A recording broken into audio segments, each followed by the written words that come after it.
Sawyer. Actually, they call me the Honorable Stephanie Sawyer because I am a judge in the Court of Common Pleas in the First Judicial District of Philadelphia, First Judicial District of Pennsylvania in Philadelphia. I was first appointed municipal court in 2014, but when you're appointed, the appointment only, the judicial elections are every 2 years, right?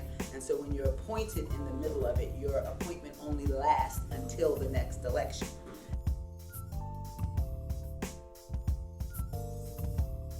My main focus when I put this robe on in the first place was to see if there was, one, I was determined to not be a judge that fed the beast that is mass incarceration, right?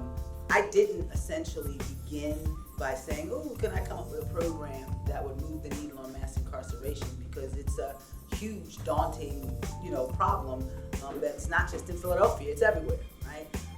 But what I promised myself is that I wouldn't be a part of maintaining a system of mass incarceration because it doesn't help anybody, right?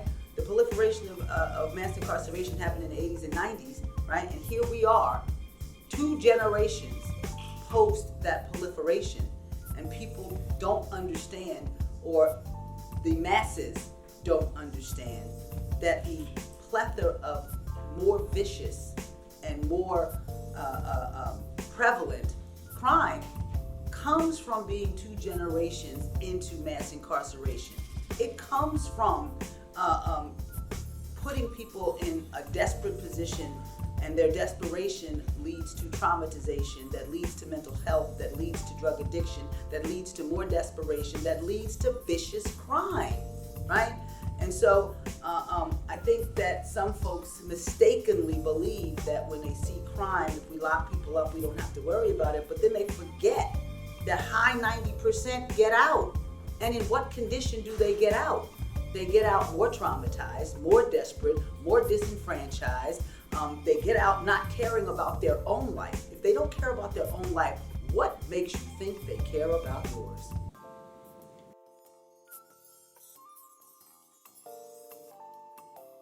Well, absolutely. So what I found as an appointed judge in 2014, that when I saw somebody that was desperate but didn't strike me as particularly dangerous, if I'm sentencing somebody with drug-related offenses, for example, possession with intent to deliver. If I'm sentencing somebody with 2 possessions with intent to deliver in a 10th grade education, well, I've come to find that I could set my watch to his 3rd, right? And that's when I realized, okay, well, this person needs immediate money, so you need employment that's flexible so that they can also fit in their schedule of getting that high school diploma, right? And then from there, some GED, after they get GED or high school diploma, vocational training to set them up on a path that gives them a stake in society, right?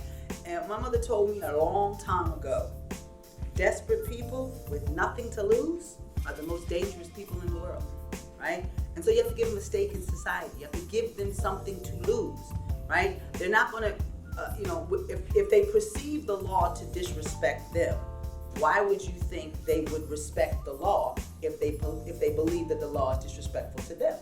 And so I just started reaching out to resources, and I started to issue orders for folks to actually utilize this resource and then come back and tell me how it's going. And ultimately, unofficially using resource-based sentencing and supervision since 2014 when I started, but not in a systemic way, not in a comprehensive program kind of way. It was kind of an ad hoc way as to what I could do for this person in front of me, not what could I do in terms of coming up with a formula to help other judges do the same thing. What I found is that, if you take any group of people, rather you take a group of judges or a group of police officers, or if you take, a group of people that like to wear red shoes, or a group of people that have beards, or any group, you can put whatever parameter you want on it. In every group, there's going to be good and bad people, right? Because people are just people, right? And so that's what made me kind of look at what is it about the criminal justice system that's maintaining a system of mass incarceration. Proliferation happened in the 80s and 90s. What exactly is it about how it's structured that leads to maintaining these elevated numbers. Anyone that pleads guilty or is found guilty by a judge or by a jury, they have to face a sentencing judge. When you face a sentencing judge, that sentencing judge typically will sentence you to probation, and off to a probation officer you go. They will sentence them either to probation or to incarceration, and off to the Department of Correction you go. As I stated before, the high 90-something% get out, only a very, very small percentage stay in for the rest of their life, right? And then off to a parole officer they go. And after they finish that period of time, probably to a probation officer once they max out their incarceral period, right? And the next time the judge that sentenced them sees them is when either probation or parole is so frustrated that they opine revocation, or they have a new case and they have a detainer, or they have a new conviction. If they have a new conviction, that's a direct violation. If they have a new open case, then they're in custody on that detainer, and you have to decide whether it makes sense for them to lift the detainer and let them fight the case in the street, or let them fight it from behind walls, right?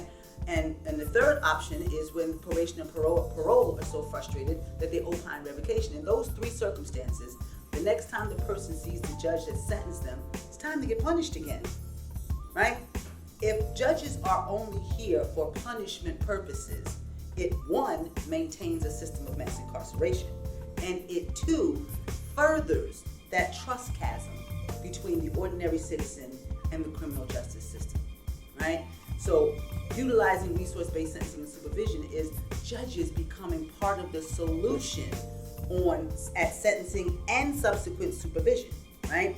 And so that's where I came up with the idea after operating it and seeing how it has an effect. But you can't just give people a bunch of information and tell them to go do better, right? Because if they could do that, they wouldn't be in front of you in the first place. So a resource-based sentencing supervision at its core, it's a system of accountability whereby the resources used and the defendant using them are directly accountable to the sentencing and supervising judge. And the sentencing and supervising judge is accountable to make sure that we don't engage in cookie-cutter justice.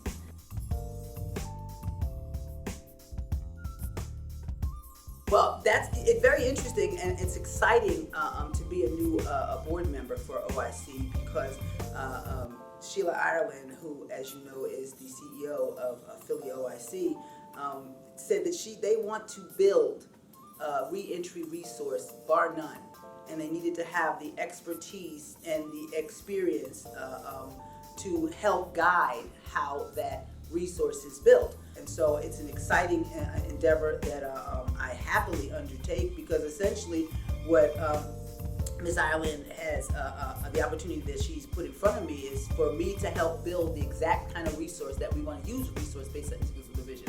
So the synergy between the program that we created and that we run in our courtroom and the task which OIC has asked me to partner with them to fulfill, they're absolutely in line with each other.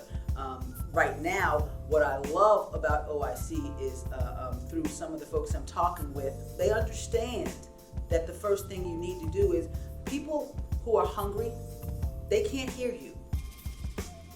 If you're trying to give somebody vocational training on an empty stomach, they can't hear you.